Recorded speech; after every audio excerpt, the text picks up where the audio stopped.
আজকে চলে গেলাম সেই দিদির কাছে, যে দিদির কাছে গতকাল আমি লুচি খেয়েছিলাম আনলিমিটেড তরকারি, তার সাথে জিলিপি ফ্রি। তো বন্ধুরা, তোমরাও এই দিদিকে অনেক সাপোর্ট করো। ইনি অতটাও ভাইরাল নয়, তো এনাকে আমরা ভাইরাল করার চেষ্টা করছি। যেরকম হচ্ছে পকেট পরোটা রাজুদা যেরকম ভাইরাল হয়ে গেছে, তারপর হচ্ছে কালীঘাটের সঞ্জয় দা ডালপুরি যেমন ভাইরাল হয়েছে, তো এই দিদিকেও তোমরা সবাই মিলে সাপোর্ট করে ভাইরাল করে দাও। এই দিদিরও কিন্তু প্রমোশন করাচ্ছি আমরা, কেন কি ইনিও কিন্তু নতুন নতুন দোকান ওপেন করেছে। তোমার দেখো এর দোকানে কী কী পাওয়া যায়, জিলিপি পাওয়া যায়, তারপর অনেক রকমের আইটেম রয়েছে ভালো ভালো। কিন্তু দিদি মানে তরকারি থেকে শুরু করে লুচি কিন্তু শুরু করে খুবই ভালো, খুবই টেস্টি। তোমরা একবার হলো এই দিদির কাছে এসে ভিডিও করে নিয়ে যেতে পারো। দিদি সত্যিই খুব ভালো রিভিউ দেয়, আর কোনো ব্লগারদের কিন্তু তাড়ায় না।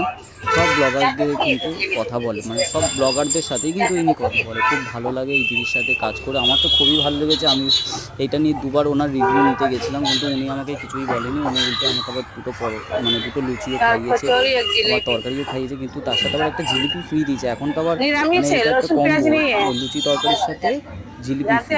বাহ!